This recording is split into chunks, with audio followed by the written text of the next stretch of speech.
안녕하세요. 2월 마지막 주 아미 화상 세미나를 맡게 된 이은택입니다. 저는 오늘 좀 무겁지 않은 주제로 시작을 해보려고 하는데요. 제가 정한 주제는 이제 다시 찾는 치과를 만들기입니다. 처음 의뢰를 받은 주제는 잘 되는 치과 대 안 되는 치과, 환자가 모이는 치과 대 환자가 떠나는 치과 이런 주제로 해서 화상 세미나를 진행하는 게 어떻겠냐고 한 제안을 받았는데 저도 이제 20년 동안 한 자리에서 치과를 하면서 제가 아무리 생각해도 제 치과가 환자가 많이 모이고 잘 된다고 자부하기는 조금 어려워서 주제를 좀 개인적으로 바꿔봤습니다. 그래서 제가 지금 생각하고 있는 내용들을 원장님과 한번 공유할까 하는데요. 물론 저보다도 오랜 기간 동안 치과를 잘 운영하고 계시는 원장님도 계시겠지만 그래도 저도 한 자리에서 20년 하면서 제가 느끼고 생각하는 부분들을 같이 이야기를 나누는 시간으로 좀 가져볼까 합니다.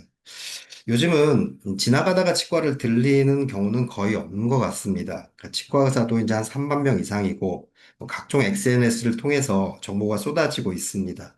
이제 그렇다면 환자들이 치과를 선택하는 기준이 과연 어떤 것을 통해서 치과를 선택하느냐, 이제 그런 부분도 우리가 한번 고민을 해봐야 하지 않을까라고 생각을 합니다. 우리의 일상은 의료죠. 의료 행위를 하고 있습니다. 의학적인 전문 지식과 기술을 바탕으로 질병을 예방하고 진단하고 치료하고 재활하고 환자의 건강을 회복하고 증진하는 그런 모든 행위를 우리는 매일 그냥 하고 있다라고 생각을 합니다. 그런데 일반적으로 우리가 의료 행위, 의료 계획이라고 하는 거는 아주 뭐 간단한 볼펜을 산다든지 뭐 자동차나 집을 산다든지 이런 거하고는 조금 차원이 다른 것 같아요. 모든 우리가 물건을 구입할 때는 결과를 보고 물건을 선택을 하고 그거에 맞게끔 계약을 하게 돼 있습니다. 하지만 의료라는 거는 결과를 우리가 볼 수 없는 행위이기 때문에 일종의 이제 준위임 계약이라고 말을 하고 있고요. 그래서 환자가 과연 그러면 어떤 걸 가지고 우리와 계약을 맺고 의료 행위를 진행할 수 있을까 생각을 해보면 환자가 선택을 하는 거는 어떻게 보면 정보와 그리고 신뢰가 아닌가라고 개인적으로 생각을 해봅니다. 동서고금을 막론하고 뭐 좋은 얘기들 참 많이 있는데요. 제가 이제 어렸을 때부터 좀 마음속에 새겼던 그런 내용들이 이제 몇 가지 있어서 소개를 해드릴까 합니다. 우리는 항상 타인과의 관계를 맺고 살아가는 거죠. 혼자 살 수 없는 세상이기 때문에 그런데요. 뭐 가족과의 관계 아니면 이제 출근을 했을 때는 직장에서는 당연히 직원들과 그리고 환자, 요즘은 고객이라고도 많이 얘기를 하고 있는데요. 그런 분들과 항상 관계를 맺고 살아가고 있습니다. 그러면 우리가 타인하고 관계는 어떻게 생각을 하는 게 좋을까? 뭐 이거는 순순히 뭐 제 개인적인 이야기입니다. 그리고 제가 뭐 10대 때부터 생각을 했던 그런 부분이기 때문에 뭐 간략하게만 말씀을 드리자면 논어의 이제 위공령 편에 나오는 이야기입니다. 이제 공자의 제자 자공이 공자에게 묻습니다. 널리 은혜를 베풀어 주위에 많은 사람을 구제하는 사람이면 어지러움을 실천하는 사람이라고 할 수 있겠습니까? 이렇게 묻으니까 공자가 어찌 단순히 어질다고만 하겠느냐? 성인이라고 해야 할 것이다. 자, 그렇다면 평생 동안 행해야 할 귀중한 것이 무엇입니까? 라고 물었을 때 이제 공자가 이렇게 답을 합니다. 그것은 내가 하고 싶지 않은 일을 남에게 떠넘기지 않는 것이다. 이게 이제 기소불력 물시어인이라고 이런 표현들이 있는데 꼭 뭐 동양에서만 이런 얘기가 있는 게 아니라 찾아보니까 이제 마태복음에도 이런 얘기가 나오더라고요. 무엇이든지 남에게 대접을 받고자 하는 대로 너희도 똑같이 행해라. 그래서 우리가 직원이나 환자를 대할 때 이런 것들을 조금 한 번 정도 되새겨 본다라면 뭔가 우리의 일상이 조금 더 도움이 되지 않을까라고 개인적으로 생각합니다. 저도 이제 개업을 하면서 이런 생각들을 가끔 해요. 혼자 되뇌기는 생각인데요. 내가 편하면 누군가는 불편해질 거라고 생각을 하고 있습니다. 그러니까 내가 편하자고 한다라면 그 누군가는 당연히 같이 일하는 직원이 될 수도 있고, 그다음에 환자가 될 수도 있겠죠. 근데 그들이 불편해질 수 있기 때문에 저도 이제 한 번 정도는 매너리즘에 빠지거나 이럴 때가 있다라면, 제 생각을 제 행동을 리마인드 하기 위해서 다시 한번 이런 것들을 떠오르면서, 진료에 임하고 있다라고 개인적으로 생각을 하고 있습니다. 그러면 우리가 이제 다시 찾는 치과 그리고 가고 싶지 않는 치과 이렇게 크게 한번 대비를 두어서 얘기를 해보자면 당연한 거겠죠.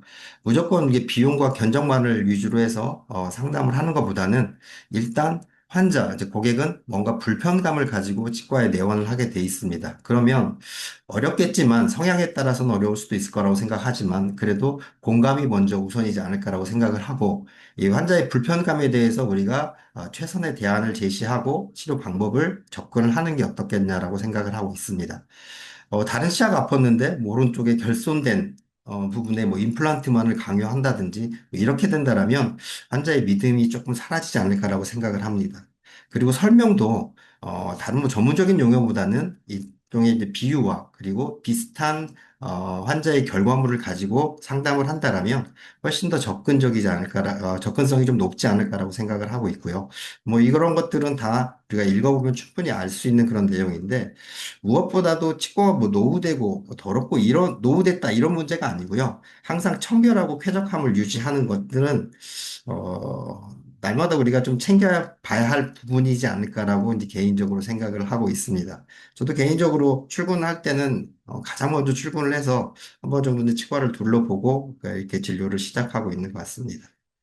그래서 제가 생각하는 다시 찾는 치과, 이거에 대해서 뭐 간략하게 좀 가벼운 마음으로 공유를 하고자 하는데요. 먼저 첫 번째 제가 생각하는 건 이렇습니다. 그러니까 상대방 말, 환자나 아니면 직원의 말에 한번 귀를 기울여 보자. 우리가 익숙함에 의해서 무심코 지나갈 수도 있는 그런 부분인데 다시 한번 귀를 기울이는 그런 습관들을 가지는 게 어떨까라고 개인적으로 생각을 하고 있습니다. 두 번째는 환자는 분명히 불편감을 가지고 내원을 하게 돼 있습니다. 그렇기 때문에 그 환자 상대방에 대한 그런 공감이 좀 필요하지 않을까라고 개인적으로 생각을 하고 있고요. 이제 우리는 이제 전문적인 의료 행위를 하기 때문에 환자의 불편감을 가지고 치료 계획을 세우고 각각의 장단점에 대해서 정확한 설명을 해주는 게 이건 우리의 의무라고 생각을 합니다. 그리고 마지막으로는 요즘 뭐 경쟁이 워낙 치열하기 때문에 이 가격으로만은 승부를 할 수 있는 상황은 아닌 것 같아요. 뭔가 다른 치과하고 다른 병원하고 좀 차별화되는 그런 전략이 필요하지 않을까라고 개인적으로 생각을 하고 있습니다. 물론 뭐 더 좋은 얘기, 더 많은 얘기들이 있을 수 있겠지만 제가 생각하는 부분, 이 부분에 대해서 한정지어서 좀 말씀을 좀 드려보고자 합니다. 먼저 상대방의 말을 한번 귀를 기울여보면 어느 정도의 진단이 나오지 않을까라고 생각합니다. 옛말에 독서백편 의자연이라고 책을 100번 읽으면 저절로 그 뜻을 알게 된다라는 그런 말도 있듯이 상대방이 하는 말에 정확하게 좀 귀를 기울여보고 되새겨 본다라면 이분이 정말 어디가 불편한 거고 이게 진단을 이렇게 우리가 내릴 수 있지 않나라고 좀 도움이 되지 않을까라고 개인적으로 생각을 하고 있는데요. 28세 남자 환자분이 좌측이 아프다고 내원을 하셨습니다. 2일 전부터 음식을 씹은 후 턱 목까지 아프고 잠을 못 잘 정도로 이렇게 아프다고 얘기를 했습니다. 그래서 이제 파노라마를 찍어봤는데 물론 이분은 두 개 정도의 치과를 경유해서 왔습니다. 그러니까 첫 번째 치과에서는 이런 얘기들을 똑같이 했을 때 3차 신경통이라고 진단을 받고 그거에 대한 약을 처방받아 왔고 근데 이제 약을 복용했음에도 불구하고 이제 증상이 좋아지지가 않았죠. 그리고 이제 다른 치과를 갔더니 TMD라고 또 진단을 받고 그거에 따라서 뭐 근위환제나 진통제를 같이 복용을 했지만 뭐 호전되는 상황은 아니었습니다. 그래서 이제 어떻게 소개로 내원을 하게 됐는데 파노라마를 한번 찍어봤습니다. 그러니까 왼쪽이 CC인데요. 제가 파노라마를 쭉 찍는데 그 형상하는데 앞에서 보니까 쭉 돌아가면서 보니까 제가 눈에 그냥 확 걸리는 거는 이쪽이었습니다. 그러니까 8번이 이렇게까지 매복이 돼 있고요. 뭐 좌측은 파노라마상에서 크게 문제가 있다라고 판단하기는 조금 어려움이 좀 있었어요. 그래서 제가 CT를 한번 찍어봤습니다. 그러니까 CT를 찍은 가장 큰 이유는 파노라마상에서 이랬기 때문에 좌측 CC보다는 혹시나 이 매복 8번에 의해서 뭐 덴티제로시스트라든지 이런 게 있지 않을까 의심이 돼서 CT를 찍어봤는데 다행히 그런 건 아니었습니다. CT를 찍었으니까 이제 이 의심되는 치아를 한번 살펴봤는데 자세히 보면 파노라마에서 확인하기는 좀 어렵지만 이제 에피칼 리전이 살짝 보이는 것 같기도 하고요. 그래서 구강내 이제 검진을 해봤더니 6번 크랙에 의해서 급성 치수염 그리고 이제 근단동양으로 진행되려고 하는 그런 단계이지 않을까라고 생각을 해서 그 치아를 마취를 하고 확인을 했고 그리고 엔도를 해서 마무리를 했던 환자분입니다. 그렇기 때문에 이분이 처음에 CC에서 말씀하신 내용으로는 우리가 흔히 얘기하는 3차 신경통하고 TMD 증상하고 거리가 좀 멀었거든요. 오히려 이분은 단단한 음식을 심고 나서 오히려 거기가 급성 치수염 같은 증상을 호소를 했음에도 불구하고, 우리가 이제 익숙함에 의해서 조금 넘기는 부분이 있지 않나라고 이제 개인적으로 생각을 하고 있습니다. 그래서 상대방의 말에, 그 환자의 말에 잘 귀를 기울여 하더라도 우리는 어느 정도의 진단을 할 수 있지 않을까라고 개인적으로 생각을 합니다. 두 번째는요, 상대방 그 환자에 대한 공감입니다. 이분은 몇 달 전에 이제 오랫동안 다니던 치과에서 4번, 5번, 6번, 7번을 발치를 했습니다. 그러니까 좌측 5번, 6번, 7번을 발치를 했는데 뼈가 없었겠죠. 당연히 지금 어느 정도 시간이 지났음에도 불구하고 이렇게 파노라마상에서 뼈의 흔적이 잘 안 보이는 가장 큰 이유는 당연히 복합치주염에 의해서 발치를 했을 거라고 생각을 합니다. 그런데 사이너스도 이제 관련이 돼 있고 하다 보니까 해당 치과에서는 발치를 하고 나서 바로 임플란트 심기가 어렵기 때문에 한 4개월 정도 기다려보자고 얘기를 들었습니다. 그래서 이제 환자는 한 4개월 정도 기다렸다가 다시 치과에 재내원을 했죠. 그리고 사진을 찍어보고 아직 뼈가 안 찼기 때문에 한 두어 달만 더 기다려 봅시다라고 얘기를 한 겁니다. 환자는 똑같이 한 두어 달 기다렸다가 다시 치과를 방문을 했는데 이제 그 사이에 보시는 것처럼 그러니까 대합체 정출도 이루어지고 이런 복합적인 상황이 발생을 했습니다. 물론 대합체 치주감은 그렇게 썩 좋은 상태는 아니었지만은요. 한 1년 가까이 기다렸는데요. 의사 말만 듣고 기다렸는데, 최종적으로 진단은 뭐라고 나왔냐면, 당신은 임플란트를 심을 수가 없기 때문에 틀니를 해야 합니다라고 이렇게 얘기를 나왔습니다. 이제 그렇기 때문에 이분은 그래도 하라는 대로 다 했는데도 불구하고, 자기가 틀니를 해야 한다는 그 현실에 대해서 조금 더 받아들이기가 좀 어려웠죠. 그래서 이제 소개로 내원을 하셨던 분입니다. 치과에 약간 불신도 좀 있으셨던 분이에요. 제가 구강내 사진하고요. 약간 법관 쪽에 이제 컬랩스가 좀 이루어져 있지만 그래도 이 하우징은 어느 정도 유지가 되고 있지 않나라고 개인적으로 생각을 합니다. 그래서 저는 이분께 말씀을 드렸죠. 파노라마와 CT를 보고 나서 저는 지금 상황에서 뼈는 없지만 그래도 잇몸을 열지 않고 임플란트를 심을 수 있을 것 같다라고 이제 표현을 했습니다. 그랬더니 이제 그분도 흔쾌히 동의를 하셨고 제가 가이드를 꽂고 나서 CT를 한번 찍어봤습니다. 자, 이거는 참고로 잔존골이 별로 없었기 때문에 이제 엔도 파일을 뽑았고요. 그다음에 2mm 떨어뜨린 이 부분에 레디오 오페크한 비타펙스를 떨어뜨리고 나서 CT를 찍었습니다. 이게 5번짜리고요. 버컬 쪽으로 심하게 경사된 잔존골 한 4, 5mm 정도의 상황을 좀 볼 수가 있고 그래서 저는 CMC 테크닉, 즉 상악동에 뼈 이식을 하면서 임플란트를 식립을 했습니다. 보시는 바와 같이 버컬 쪽에는 약간 스레드가 노출되지 않았냐라고 보일 수도 있을 것 같습니다. 6번 자리는 잔존골 한 1, 2mm밖에 없고요. 잇몸에서 위치까지는 상당히 좀 거리가 있는 것 같습니다. 뭐 이런 상황에서도 마찬가지로 상악동에 뼈 이식을 하면서 그 CMC 테크닉으로 임플란트를 식립했고 뼈가 별로 없었고 약했기 때문에 인서션 토크는 한 10뉴턴 정도밖에 안 나와 있고요. ISQ 수치는 이 정도밖에 안 됐습니다. 22, 17. 7번 자리는 뼈가 좀 있어는 보이죠. 잇몸 탑에서부터 거리기 때문에 그 뼈는 좀 있어 보이지만 골질은 장담하기는 좀 어려운 상황이지 않을까라고 생각을 합니다. 하지만 이 매직 핀스레드 특징 때문에 제가 Q4분에서 10뉴턴밖에 얻지 못했지만 초기 안정을 얻으면서 임플란트를 식립할 수가 있었습니다. 환자분께 말씀드리고는 이렇게 했죠. 세 개를 가지고 진단을 했고요. 잇몸을 열지 않고 사이너스에 그라프트를 하면서 세 개의 임플란트를 당일날 식립을 했습니다. 이분 입장에서는 좀 당황스러울 수도 있을 거라고 생각이 듭니다. 왜냐하면 자기는 1년을 기다렸고 임플란트를 못 심는다고 했는데 조건이 좋지 않은 상황에서 상악동에 뼈 이식을 하면서 그것도 잇몸도 열지 않고 임플란트를 당일날 이렇게 식립을 했다라고 하니까요. 이제 그렇기 때문에 어느 정도 이제 신뢰가 좀 쌓인 것 같습니다. 근데 대합치가 막 심하게 정출되었고 폐류가 안 좋기 때문에 이제 시간이 지나서 반대쪽 대합치에서도 임플란트가 식립이 됩니다. 자, 이거는 이제 처음 식립을 했고요. 이제 어느 정도 시간이 지난 다음에 여기에 식립을 했습니다. 이제 신뢰는 쌓였지만 그래도 이제 측으로 비용 때문에 조금 얘기는 합니다. 뭐 강하게 어필을 하는 건 아니지만 그래도 다른 데에 비해서 좀 비싼 것 같다라는 얘기는 좀 많이 하십니다. 할 때마다요. 자, 그럼에도 불구하고 본인이 임플란트를 좀 편하고 쉽게 해보셨던 경험이 있기 때문에 하나하나씩 임플란트가 진행이 되고 있습니다. 한 2년 정도 된 사진이고요. 2년 정도 됐을 때 처음 임플란트 심었던 자리죠. 이 버컬 쪽에서는 스레드가 약간 노출되어 있는 것처럼 보이지만 이제 2년 정도 지나니까 스레드 주변으로 해서 뼈가 리모델링 된 거 보이실 거고요. 여기도 마찬가지로 6번 자리에 사이너스뿐만 아니라 이 스레드 주변으로 해서 뼈가 리모델링 된 상황들을 보이실 겁니다. 자, 7번은 골질이 좀 좋지 않았지만 기능을 하면서 골질이 좀 어느 정도 회복된 그런 상황들을 좀 보실 수가 있고요. 한 2년 정도 됐을 때 연조직 상태입니다. 그리고 이제 비용 내긴 하지만 안 좋은 데는 꼭 합니다. 하실 때는 한 3년 정도 됐을 때는 또 여기 10번 때 6, 7번의 임플란트를 식립을 했습니다. 그래서 우리가 처음으로 할 건 뭐냐면 환자는 분명히 어느 정도의 이 결과를 보고 하는 계약이 아니기 때문에 실망을 하고 올 수도 있겠지만 우리가 이제 그 부분을 잘 공감을 한다라면 환자의 신뢰도 좀 쌓아지지 않을까라고 개인적으로 생각을 하고 있습니다. 그리고 세 번째로는요, 치료 계획과 가까이 장단점을 정확하게 설명을 하자는 겁니다. 이거는 당연히 우리가 해야 할 의무라고 처음에 말씀드린 것처럼 그렇게 생각을 하고 있습니다. 44세 여자 환자분인데요. 이런 식으로 이런 상태로 내원을 하셨습니다. 이분은 정말 그 공포가 좀 심하신 분이어서 우리가 이제 임플란트를 시술하거나 할 때 공포를 덮고 하는데 이 공포조차를 덮기를 원치 않으신 분입니다. 그래서 그냥 상태에서 자기는 그거 덮지 않고 뭐든 뭐 발치를 하든 임플란트를 하든 그렇게 진행을 했으면 좋겠다라고 생각을 했습니다. 이 상태로 내원을 했고요.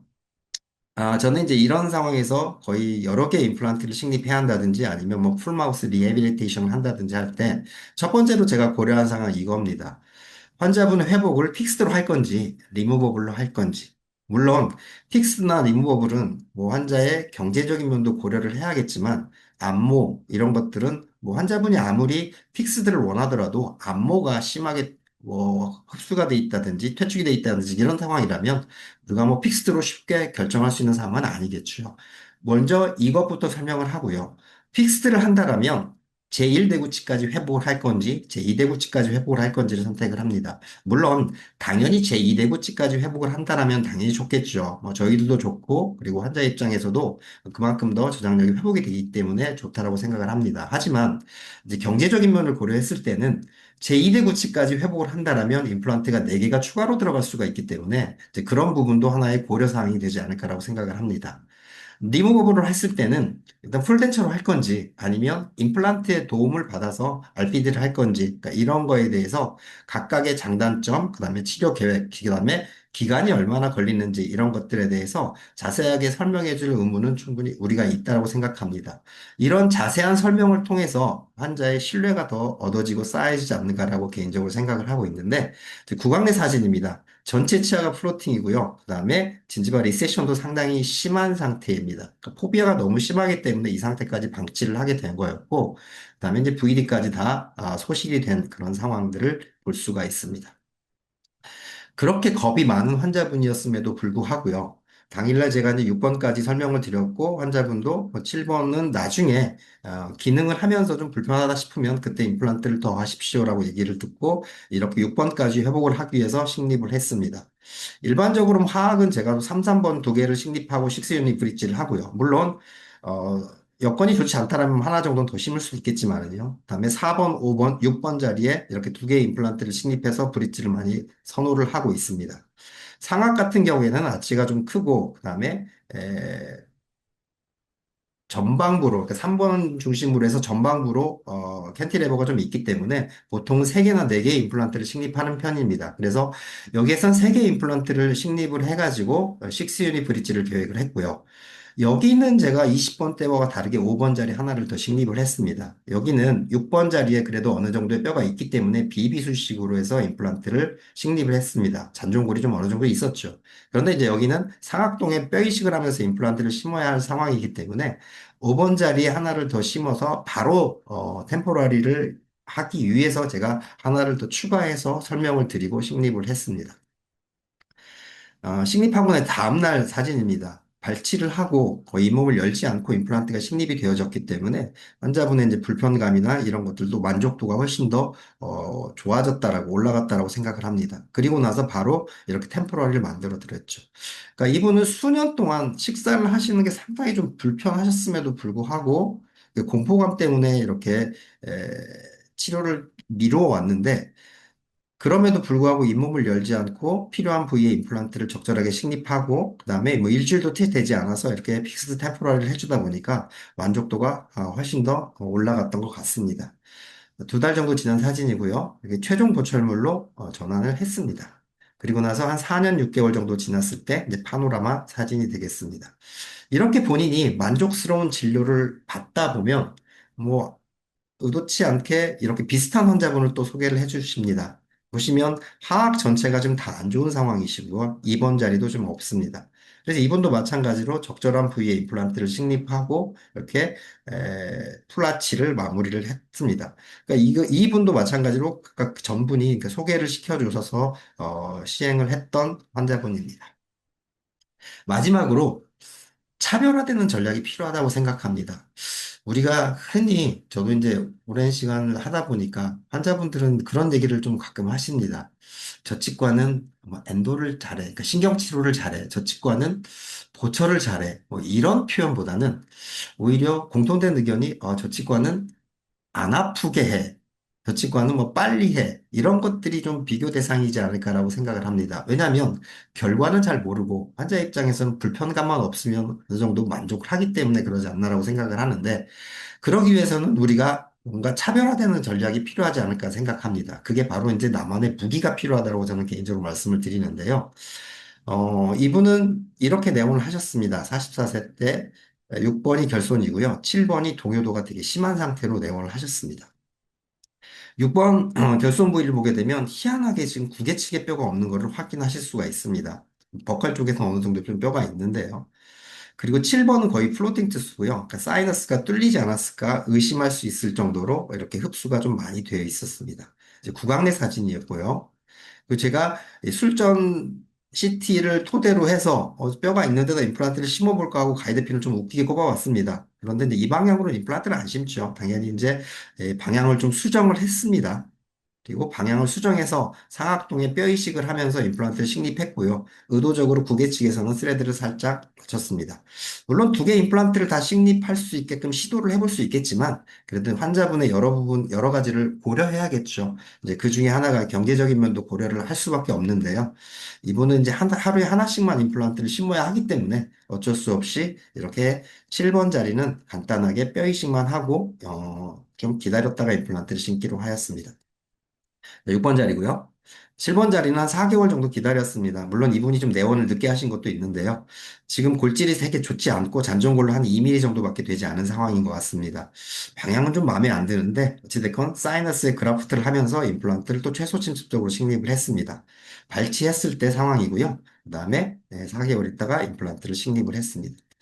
7개월 정도 지났을 때 스크류 타입의 매직 크라운으로 해서 고철을 제작을 했고요. 2년 정도 지났습니다. 그리고 이제 이 부분이 조금씩 좀 안 좋아지기 시작을 하는 거예요. 2년 정도 지났을 때 구강내 사진이고요. 잘 유지가 되고 있습니다. 그다음에 CT 사진이에요. 스레드 주변으로 해서 뼈가 잘 리모델링 되고 있고요. 이제 구개측으로는 이게 뼈가 됐나 안 됐나 판단하기는 조금 어려움이 있지만 그래도 구개측에는 단단한 각과치인이 있기 때문에 결합 조직이 각각 단단하게 부착되어 있기 때문에 이게 임상적으로 꼭 문제가 되는 것 같지는 않습니다. 7번 자리고요. 한 4년 정도 지나니까 이제 반대쪽이 안 좋았습니다. 그래서 반대쪽도 이렇게 임플란트를 식립합니다. 고강내 사진이고요. 팔록 사진입니다. 4년 됐을 때 팔록 사진. 이분이 이제 작년 추석 명절이 좀 길었는데요. 그 전날, 연휴 전날, 여기가 심하게 부어서 내원하셨습니다. 5번, 6번 자리가요. 4번이, 그러니까 여기 교정을 했기 때문에 이제 5번 자리가 심하게 흔들리고 많이 부어 있고 이런 상황이에요.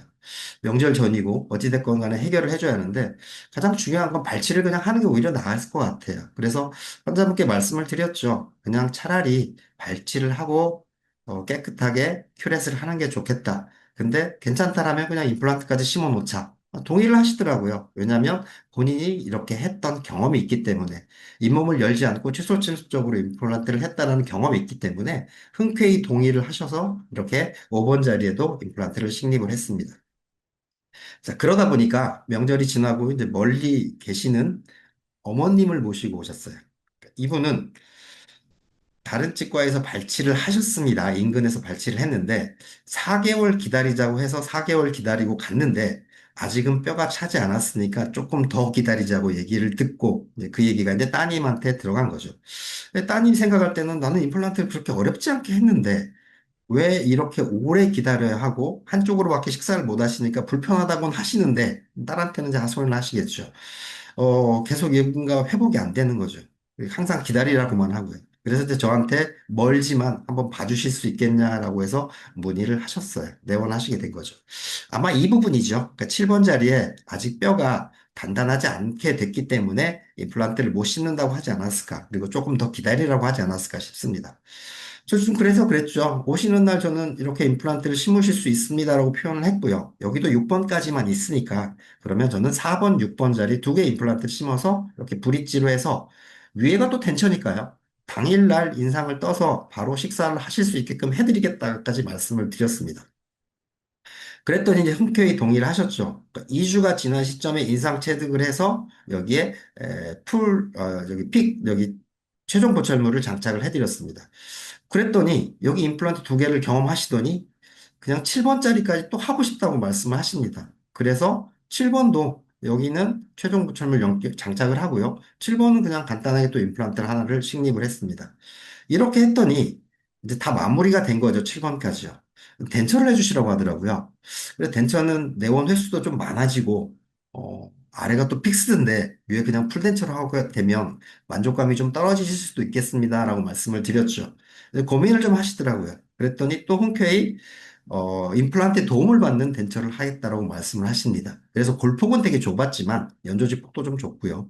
두 개의 4, 5번 자리에 두 개씩의 임플란트를 식립했고요. 그리고 식립하는 날 제가 최종 인상을 체득을 해서 이렇게 덴처를 진행하고 있습니다. 참고로 말씀드리자면 이거는 이제 5.0 다이메타의 매직고 픽스처고요. 코스트 직경만 4.5입니다. 왜냐하면 연세가 좀 있으지만 대합치가 그래도 자연치기 때문에 지대치에, RPD 지대치에 아무래도 좀 힘을 많이 받을 수 있을 게 우려돼서 좀 직경이 굵은 임플란트를 선택을 했고, 잇몸이 좁기 때문에 4.5 포스트를 선택을 하였습니다. 자, 이렇게 좀 멀리 계시지만, 뭐 자녀 입장에서는 그래도 부모님 편하게 해드리고 싶은 마음 충분히 들겠죠. 자, 이분은 멀리 알래스카에서 오신 분입니다. 물론 저랑 뭐 연고가 있어서 오신 건 아니고요. 어찌됐건 이렇게 오셨습니다. 알래스카에서 발치를 하시고요. 그리고 여기도 8번 자리가 뉴트레스트이기 때문에 심하게 좀 흔들리는 거죠. 그래서 당일날 여기 임플란트를 식립하고 여기도 임플란트를 식립해서 회복을 해드린다고 말씀하셨어요. 왜냐하면 이제 주어진 시간이 한 2, 3주밖에 없었거든요. 다시 이제 알래스카로 가야 하기 때문에. 이제 구강내 사진이고요. 여기는 40번대 브릿지를 제거해 보니까 오랫동안 파닉자리였죠. 이 가동성 연조직이 심하게 좀 많이 있습니다. 좌측은 물론 이제 발치한 지가 얼마 안 됐고요. 가동성형 조직이 있어서 뭐 바로 임플란트를 그 자리에 그냥 식립하기는 좀 어려움이 있는 것 같습니다. 하지만 이제 거동이 좀 불편하셨지만 제가 계획한 부위에 임플란트를 이렇게 식립을 했고요. 최소 절개를 줬죠. 이렇게 최소 절개를 줘서 가동성 조직이 있는 연조직을 어떻게 해결하고 최소 침습으로 임플란트를 식립을 했습니다. 자, 이분은 식립과 동시에 인상 체득을 했고요. 그리고 나서 일주일 있다가 최종 보철물 장착하고 귀국을 하시게끔 했습니다. 이분이 알래스카에서 괜히 저한테 온 건 아니고요. 이분이 이제 그분 따님입니다. 알래스카에 똑같이 계시는 분. 어느 날 한국에 오셔가지고 이걸 상담을 하고요. 저는 이렇게 임플란트를 당일날 식립을 했습니다. 그리고 보철물을 제작을 했죠. 그랬더니 이제 본인의 어머니 치료를 받을 때 한국 오는 겸 해서 이렇게 같이 소개를 해주셨던 것 같습니다. 마지막으로 지방에 계시는 분인데요. 이분도 이제 자녀가 근처에 살기 때문에 내원을 하셨습니다. 그 브릿지가 좀 길죠. 그리고 2번 자리입니다. 22번 자리, 3번 자리 뭐 이렇게 쭉 보시면 골폭이 좀 좁은 걸 확인하실 수가 있습니다. 이렇게 브릿지가 좀 부러져서 내원을 하셨습니다.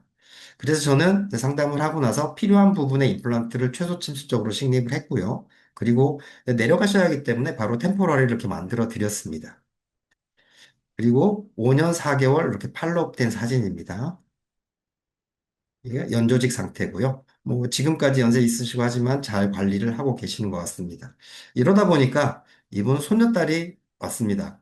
유치가 흔들려서 이 부분을 발치를 하고 임플란트를 하게 됐죠. 이러다 보니까 조금 거리가 있는 이분의 그 할머니의 사돈이 또 오시게 됩니다. 이 상태고 물론 이분도 치료할 부분이 상당히 많지만 일단 오랫동안 참았죠. 하지만 이제 전치부, 상악전치부가 부러지니까 어쩔 수 없이 이제 치과에 내원을 하신 거고, 다른 치과에서도 여러 번 들러서 다 상담을 받았던 분입니다. 이런 상황이었고요. 지금 바이트도 되게 깊죠. CT 사진이고요. 저는 이제 적절한 부위에 임플란트를 식립을 했고, 그다음에 바로 당일날 템포러리를 제작을 했습니다.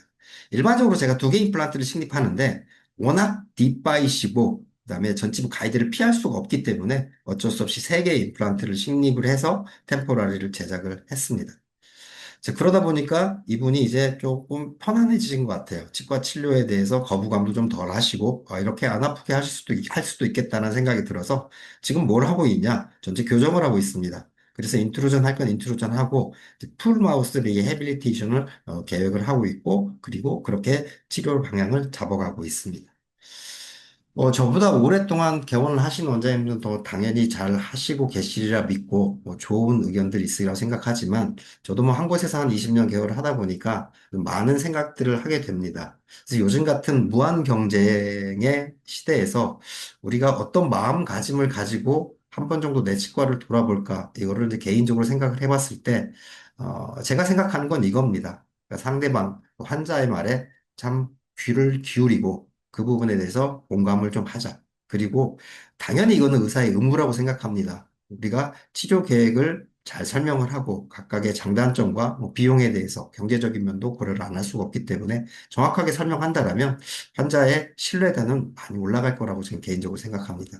그리고 마지막으로는 뭐 매직포 임플란트 당연히 사용하고 계신 원장님은 좋은지는 아실 겁니다. 근데 이것보다는 제가 생각하는 건 어떤 식으로든지 다른 거하고 차별되는 전략이 필요하다고 생각합니다. 그게 비용이 된다라면 아마 치과에서는 그렇게 오래 가지 못할 거라고 개인적으로 생각을 하고 있습니다. 그래서 아까도 말씀드린 것처럼 뭘 잘해, 뭘 잘해 이런 표현보다는 그 치과는 안 아프게 잘해, 뭐 빨리 해, 오히려 이런 부분들이 환자한테는 더 공감이 되고 어필이 되는 부분이 아닌가 싶습니다. 이제 그렇게 되기 때문에 차별화되는 전략, 즉 나만의 무기가 필요하지 않나라고 생각을 하고 있고요. 뭐 개인적으로 10년 이상 매직포를 사용한 입장에서 봤을 때는 임플란트 영역에서는 그만한 게 없지 않나라고 개인적으로 생각을 합니다.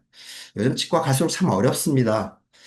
그런데 어렵다고만 해서 환경을 탓하기 전에 나를 한번 내가 정말 이런 부분들 초심으로 돌아가서 잘 하고 있는지 그러니까 내가 뭔가 전략을 바뀌면 그 환경도 좀 따라온다라고 개인적으로 생각을 하고 있습니다. 지금 아무것도 안 바꾸면 정말 지금 똑같이 어려운 환경하고 달라지는 건 하나도 없다라고 개인적으로 생각합니다. 그래서 다시 한번 말씀을 드리지만 뭐 더 좋은 의견들 많겠지만 제가 생각하는 내용들은 이런 거고요. 우리가 분명히 뭔가 차별화되는 나만의 무기가 필요하지 않을까라고 생각을 해서 짧게 정리를 해봤습니다. 네, 경청해 주셔서 감사드립니다.